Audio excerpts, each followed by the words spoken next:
Olá pessoal, Rodrigo novamente com vocês, dando prosseguimento à nossa série de vídeos com os conceitos básicos do R, né? Já peço aí quem estiver acompanhando, estiver gostando, se inscreva no canal, ative as notificações, curtam, compartilhem e convidem os colegas, tá bem? Qualquer dúvida que vocês tiverem, pode deixar nos comentários aí, que eu tento responder para vocês o mais rápido possível. Vamos, acho que essa é a nossa última estrutura por enquanto aqui, que vamos conversar mais, que é sobre data frame, tá bem? Talvez essa seja uma das estruturas que vocês vão mais utilizar quando estiverem trabalhando com R. Claro, depende do trabalho de vocês, né? Mas são as estruturas que geralmente são bastante utilizadas junto com as listas, tá? E que o pessoal acha mais complicado de se trabalhar. Bom, mas vamos lá. Então os data frames, né, são listas em que todos os elementos têm o mesmo comprimento. Tranquilo? Fixem, levem com vocês este conceito. O data frame também é uma classe que mais se assemelha a uma tabela do banco de dados. Tá?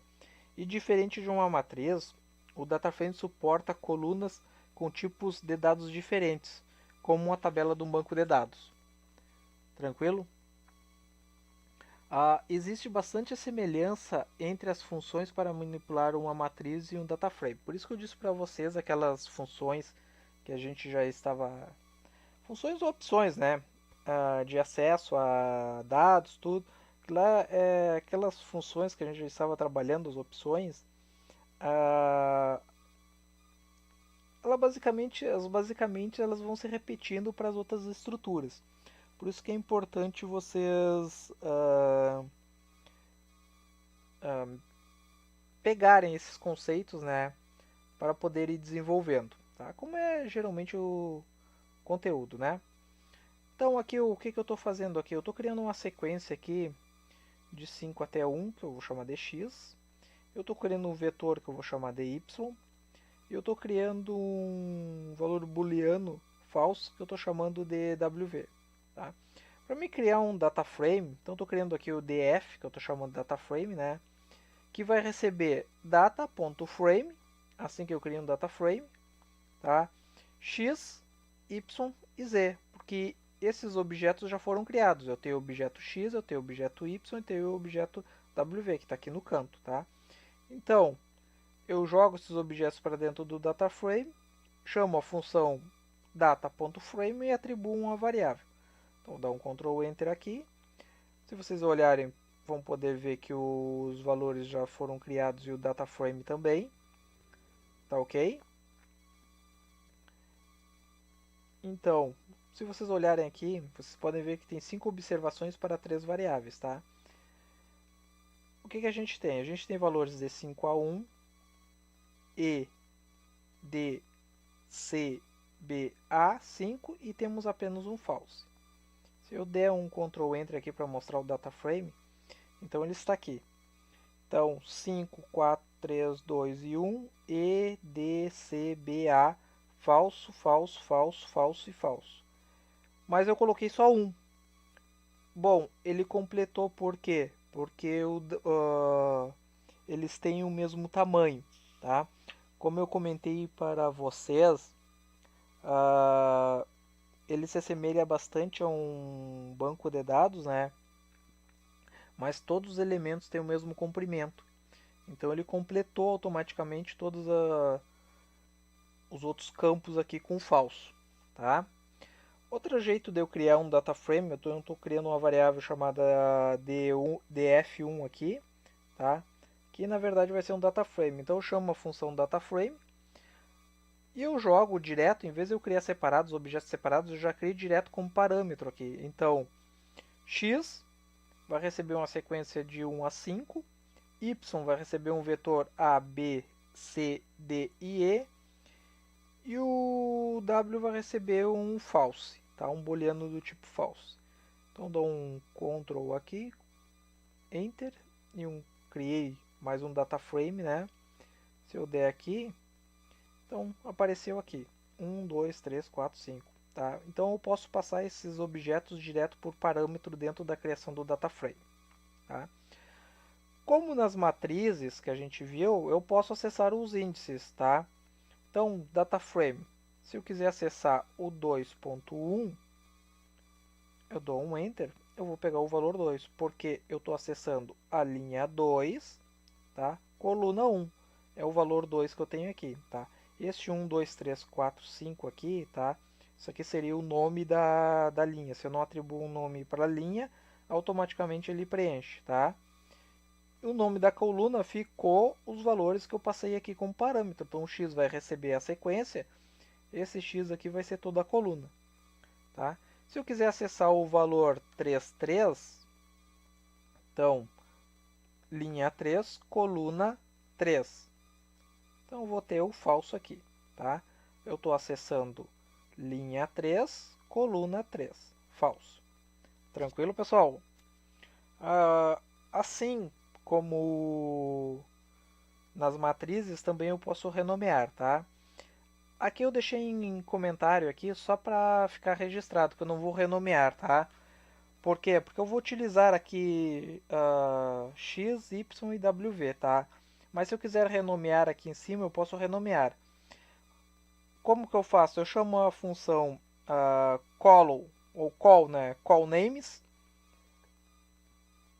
para o dataframe que eu criei, então dataframe 1, que vai receber, aí recebe, tá? Como se fosse um vetor com os nomes que eu quero que sejam atribuídos, tá?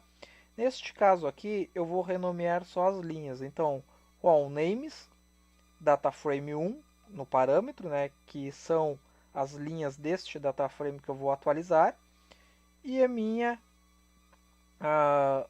na verdade, o meu vetor, né, com os nomes.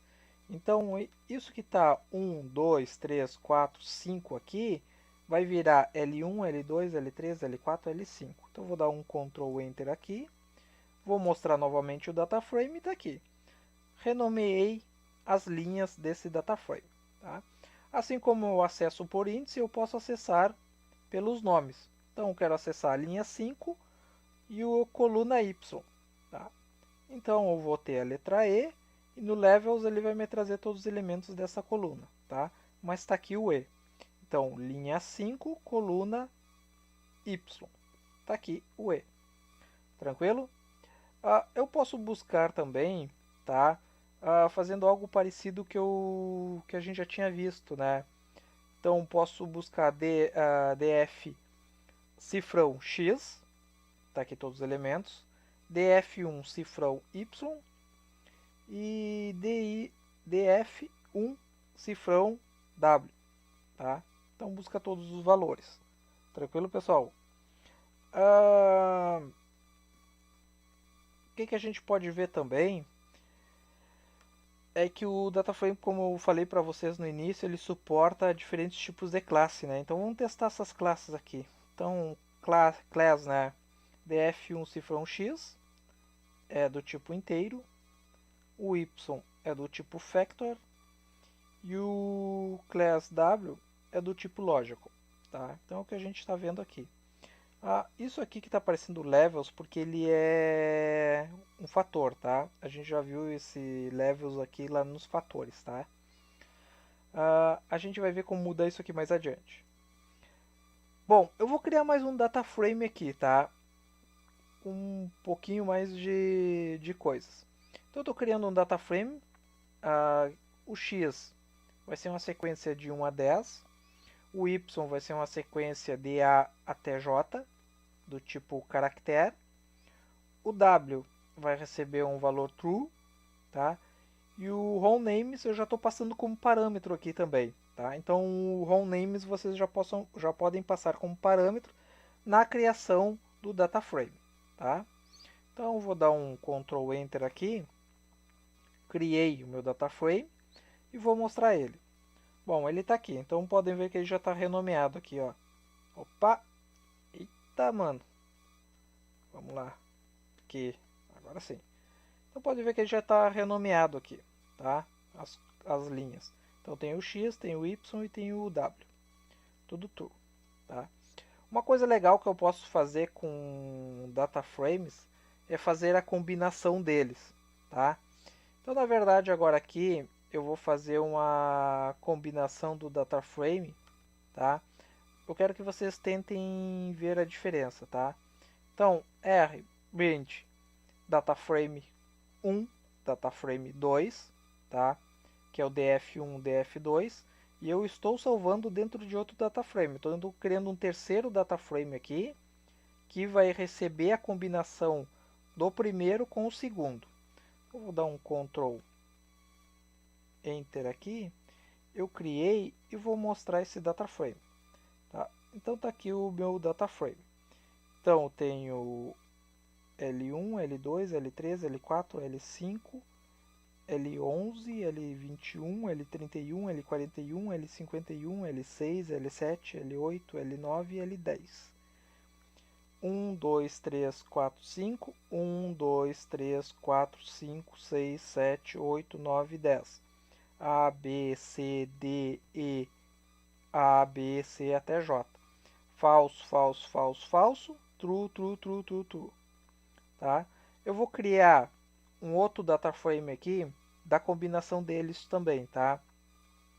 Só que agora eu estou passando C em vez de RBIND, eu estou passando CBIND. Então, data frame 1, data frame 2. Vou dar um opa, criei fora aqui. Aqui, agora. Deixa eu ver uma coisa. Ah, ele está pegando tudo ali. Deixa eu ver se eu consigo só aqui.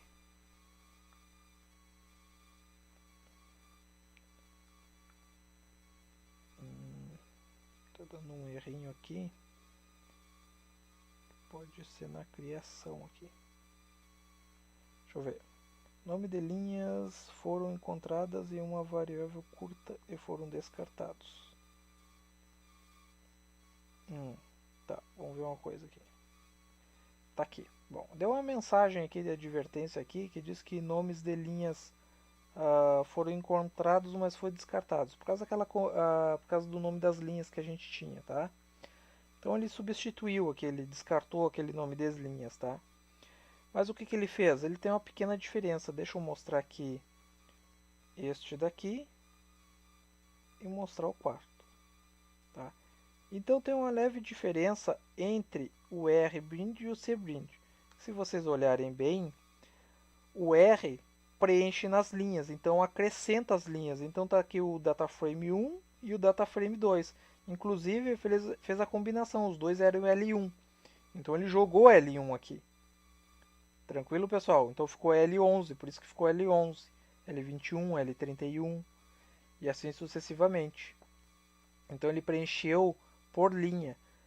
O C vem de col, ou colunas. Então ele vai preencher nas colunas. Então ele deixa os 10 valores aqui, tá? E ele repete, porque o data frame só tem 5, então ele vai repetir mais 5 para completar 10. E vai jogar o data frame aqui, o data frame 2. Vai fazer uma combinação destes valores.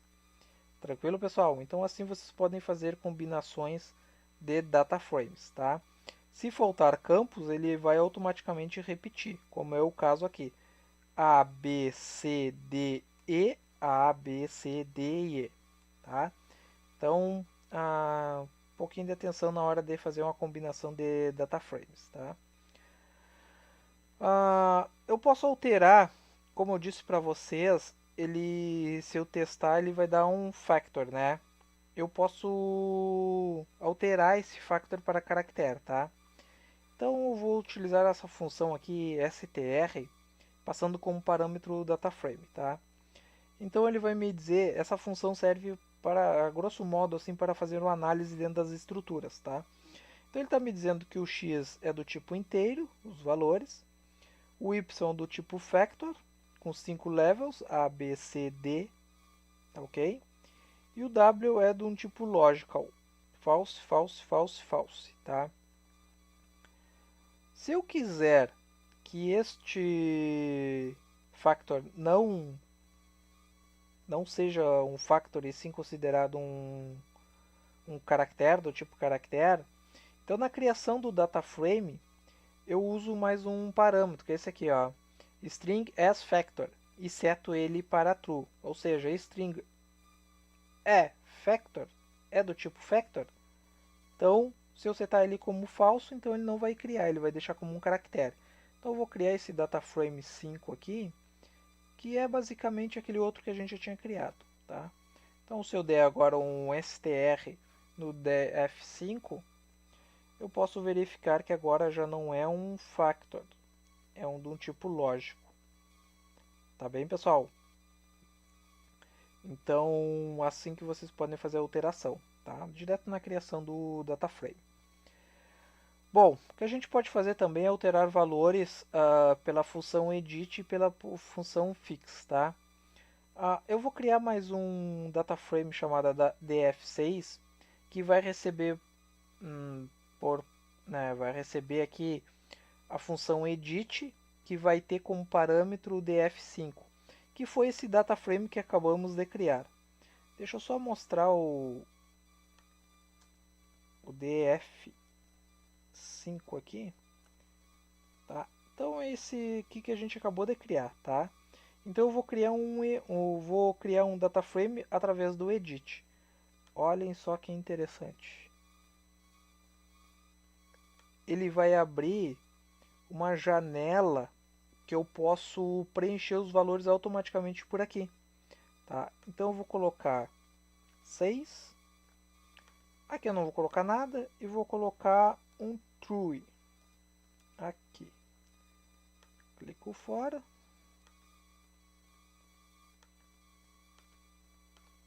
Um outro lugar aqui. Vou deixar assim. Vou fechar. E se eu der um df6 agora aqui, eu vou ver que preencheu. Só que naquele campo onde eu deixei, que eu não preenchi, que era a linha 6, coluna 2, que era o y, ele deu um NA, ou seja, valor não disponível. Tá bem? Valores não disponíveis são um problema no nosso conjunto de dados. Tá? Então, eu estou olhando aqui, eu estou vendo onde é que ele é. Então, eu posso fazer a substituição direto por passando a posição. Então, na posição 6, linha 6, coluna 2, eu vou colocar um F. Dou um Ctrl Enter. Vou mostrar novamente o dataframe. Posso ver que o NA agora foi substituído por um F. Agora tem o vazio. Vazio, tem o F, né? Era um valor não disponível. E assim como eu fiz a troca por índices, eu posso fazer a troca por nomes também. Então este 6 que tem aqui é o nome da linha. Por isso que ele está marcado como um caractere aqui. E o W, que é o nome dessa coluna. Então tá true, eu vou setar ele como false. Ctrl Enter. Fiz a troca, vou mostrar o DF de novo. E tá aqui, falso. Tranquilo, pessoal? Bem legal, né? Outra função que eu posso fazer também é utilizar a função fix, tá? Diferentemente da função edit, a função fix, aqui eu criei um dataframe 6 para salvar a edição do dataframe 5, tá? Diferente dessa função edit, o fix já edita direto dentro do dataframe 5, direto da próprio dataframe que eu quero. Então ele não salva, eu edito direto dentro dele. Então vou dar um Ctrl Enter aqui. Então apareceu aqui o dataframe 5. E se eu colocar, por exemplo, um 10, um F, vou colocar um H maiúsculo, tá? E eu vou colocar um true só para diferenciar. True. Ok. Selecionei, vou fechar. E se eu der agora no df5, tá aqui, tá? Então eu posso observar que eu criei um dataframe agora. Na verdade eu não criei, eu alterei diretamente dentro do 5, tá? Então eu não precisei fazer uma atribuição dentro do próprio 5. Então chamar o dataframe 5, chamar o edit, passar o F5 dentro do edit para salvar. Então se eu quiser alterar diretamente do próprio dataframe, eu posso utilizar a função fix. Tranquilo, pessoal? Bem legal, né? Então abre uma janelinha aqui, mais uma interface gráfica aqui que vocês podem fazer o preenchimento manual direto dentro da tabela. Tranquilo? Esse aqui era basicamente o que a gente precisava saber sobre data frames, a criação, manipulação, tá? Lembrando que muitas coisas que a gente viu aqui a gente já tinha visto em matrizes, então tragam esses conceitos presente com vocês, tá? Eu deixei aqui na hora de fazer a combinação, eu deixei comentado que eu só inverti a ordem aqui. Primeiro eu coloquei o DataFrame 2, depois o 1. E a mesma coisa eu fiz para as colunas, combinando por colunas, tá? Coloquei o 2 e depois coloquei o 1. Sugiro que vocês testem depois essas combinações para vocês verem a diferença, tá? Maxificarem esses conceitos vai ser bem interessante. Tranquilo, pessoal? Então vou ficando por aqui. Peço aí quem tenha gostado se inscreva no canal, ative as notificações, convide os colegas, curtam. Qualquer dúvida deixe nos comentários. E nos vemos no próximo vídeo, que eu acho que esse vídeo já ficou bem longo. Então, valeu!